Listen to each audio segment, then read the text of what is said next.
Welcome back to the channel, guys. So we're still in the winter time, but we have had a pretty mellow winter and we have ridden dirt bikes several times. We're gonna get up into almost the 60s later this week, but check this out. So there's a new addition to the garage. So I picked this up Saturday. It's a 2015 BETA Xtrainer. It's the first year for the Xtrainer. This I picked up from Nicecnc This is a mini, what do they call it? Mini tower. There's another word I can't think of. Anyways, so you can mount your GPS, your cell phone.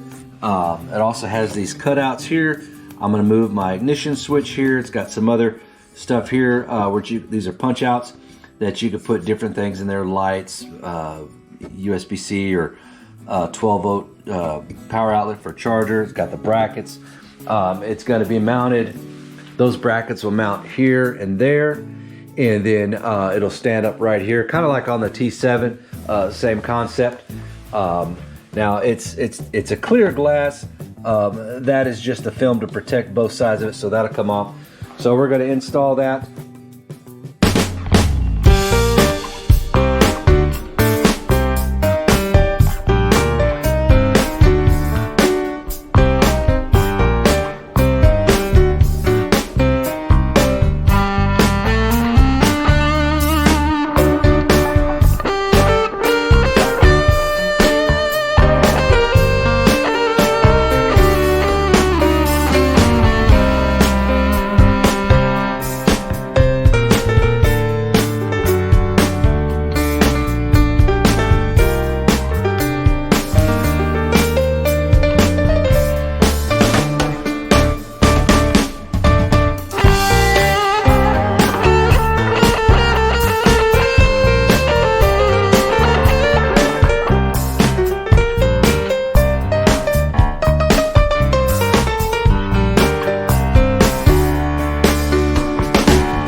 So we got it put on.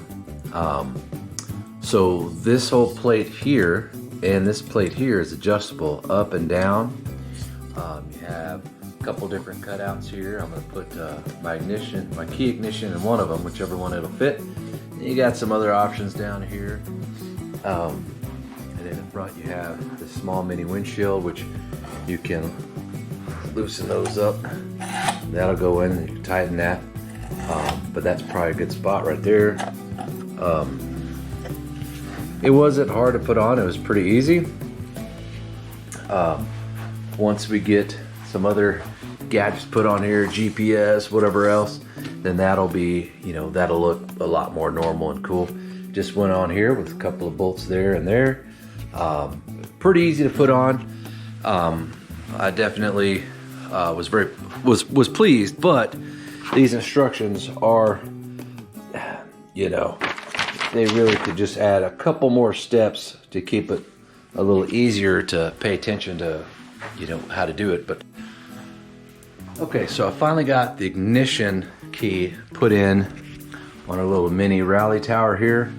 I had to go get a washer that was wider than the ignition part to fit in there, because there was so much threads that this little part here wasn't long enough to, it stops because it got a little collar on it right here. So these things poked out really easy. There's a little tab there and a little tab there. You just tap it out, punch it out, and you'll have to, that little nick that's right there, you'll have to smooth that out. I use like a die grinder from a Dremel or something. But here, put that in there and wire it up. I did pretty good.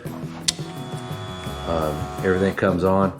So now what I'm gonna do is a 12 volt power outlet will go here.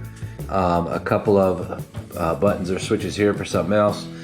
I'm looking at a couple different options on GPS screens that will, do this whole width. This is 6-7 inches, whatever that is, whatever will fit that whole thing. I'll check that out. And but I'm wanting to get something that, and if you guys know what it is, leave a comment in the description down below, or a comment in the, what I'm saying, comment down below. One that has dedicated GPS and Android apps, that it functions off of that, not the iPhone, and it doesn't need to be tethered to my phone. So I'm wanting it in case the phone goes out, I'm able to use this tablet, you know, to do what I need to do, maps and, you know, whatever else. And if I need to get internet service on it, you know, something that I could, you know, pay for that subscription. But anyways, I thought that was pretty good. I can't wait to put the other stuff in there. Got a couple of stickers up here for some of the parts company that I bought stuff from. So anyways, on to the next one. So I just want to say thank you guys. If you enjoyed this video, leave a comment. I'll leave a link in the description